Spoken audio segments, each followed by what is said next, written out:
Hello, friends. Robert Bevan here, author of the Caverns Creatures series of comedy, fantasy novels, and short stories.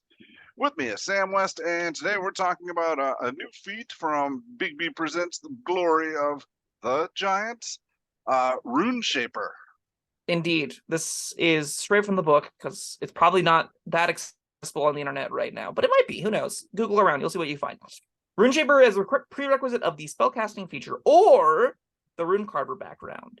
Now, the two backgrounds presented in this book let you get a feat at first level, but they also say, like, hey, if you are playing with these, make sure everyone else is getting a feat, okay? Be honest, shake hands. You're going to give everyone else a feat if you take this background, right? Right. So, more often than not, you can just take this as a spellcasting prereq feat, if you're a wizard or a cleric or whatever.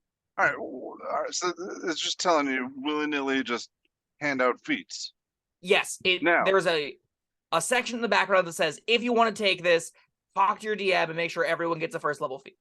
All right, so, like, if I'm choosing a race, I don't have, there's like two that get free feats at first level, right? Yeah, Variant Human. Variant Human gets it, and that's just it. the one. All right. So if I'm choosing between Variant Human and something else, like, am I not?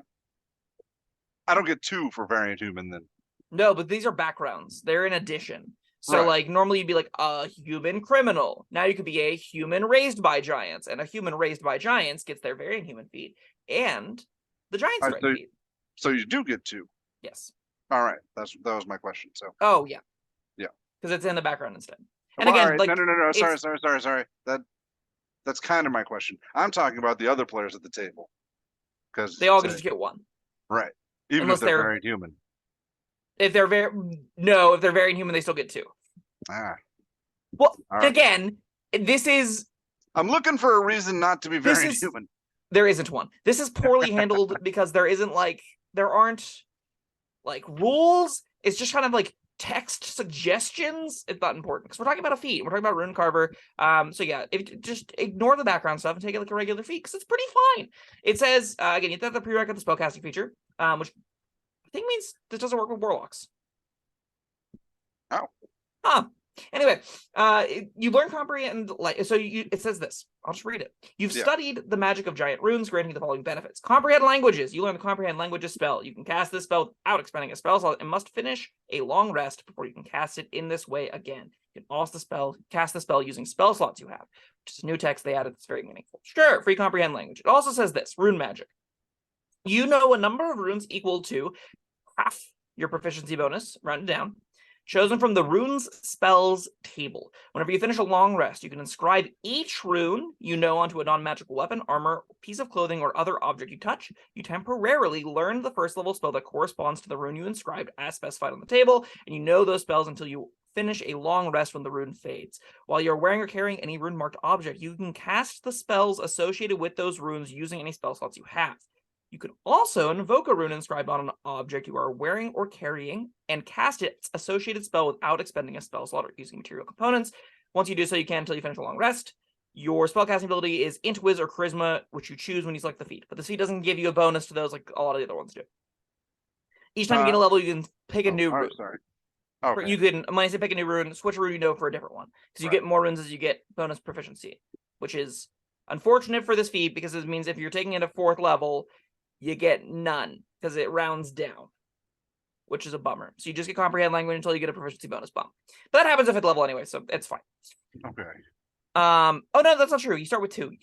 You get 1. You're fine. You don't get your next one until you get a proficiency bonus +4, which is like in the mid tier, and then hypothetically, if you get to high enough tier to get 16th level, you get a 3rd first level spell slot. I guess sure.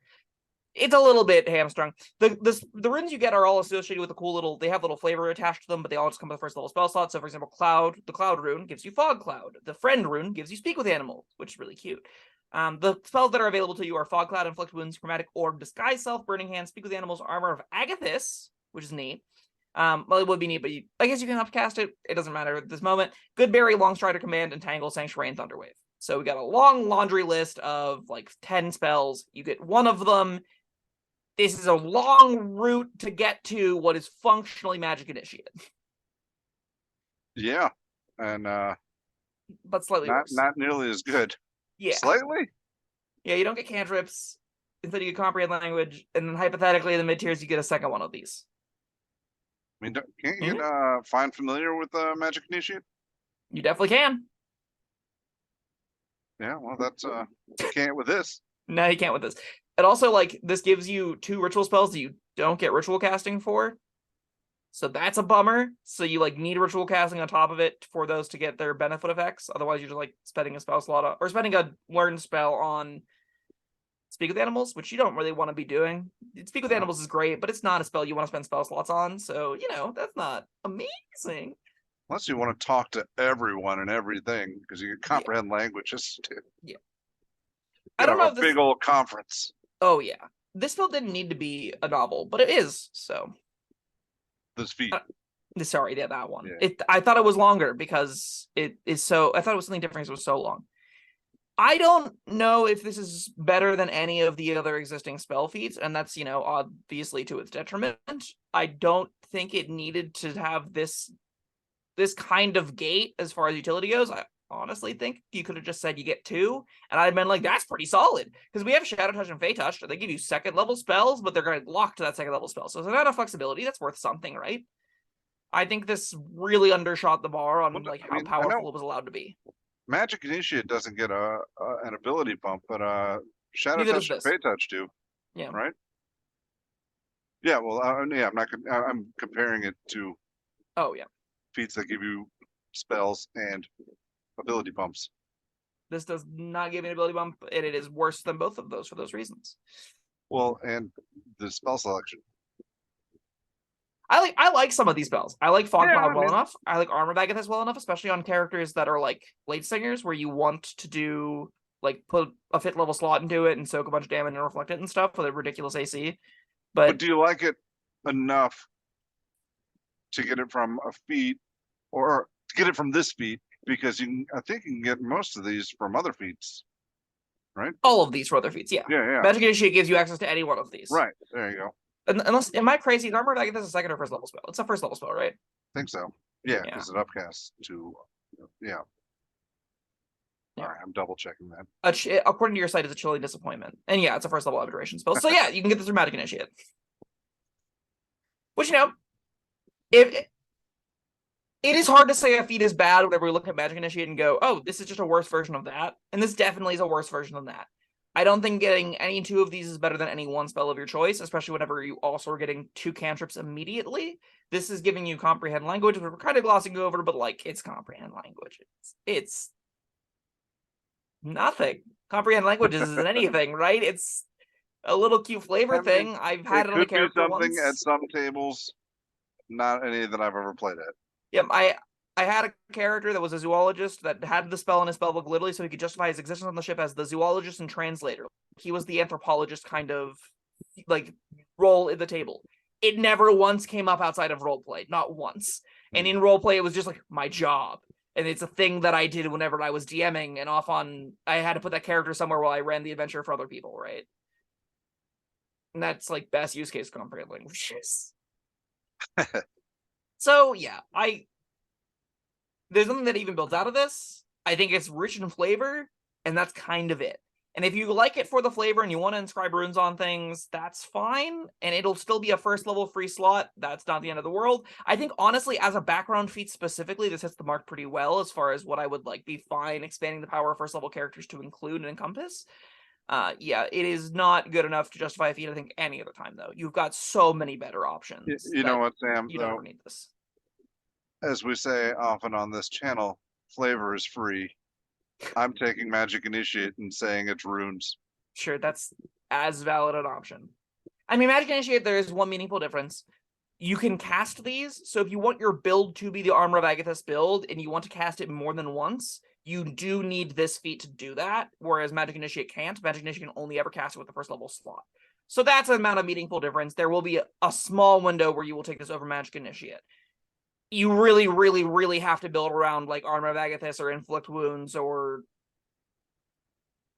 Armor of Agathis, because those are the 2 options that we have that are worth building around. I think the rest of them are like, Good Berry's fine, but that's definitely better to have in Magic Initiate. And the rest of them are just mediocre 1st level spells that are entirely reasonable to pick up elsewhere. Like, you don't need to take a feat for this. All right, well, that's that. You got a rating for it? It's probably a 2. There's all reason to take it. It's not a great reason, and it's probably a little bit inconvenient. It might be better than like a multi-class tip, but that's not really a hugely compelling reason to me a lot of the time. So yeah, I think a 2 is fine. Some characters might find using it. Every character that puts on their sheet will be like, yeah, this works fine, and that's a fine floor for a spell to be. But there's just so many better options that it's hard for me to ever give this like any this is higher than that. 2 sounds about right. I'm not buying the book for this feat. I don't think you're buying the book for most of these feats, unfortunately. But that is yet to be seen. Stay tuned. Viewers, you'll get all of them in a quick burst. This will be great. We're doing basically Bigby presents the Glory of Giants week here on Caverns and Creatures. It's like Shark Week, but giant sharks. Giant Shark Week, trademark. Yes. All right. Well, that was, what was this called? Rune Shaper? Rune Shaper. Rune Shaper. All right. Thank you, Sam, and thank you, everyone, for joining us. Let us know what you think about Rune Shaper down in the comments below. And we'll see you next time. Like and subscribe and all that. Bye. Thank you for watching. If you found this helpful, informative, or entertaining, I'd really appreciate it if you hit the like button below. You needn't smash it. A gentle tap will suffice. If you want to see more videos like this, subscribe to the channel. And make sure you check out the links in the description, where you'll find my Caverns and Creatures series of comedy fantasy novels, Sam's full review of the spell, and other fun things.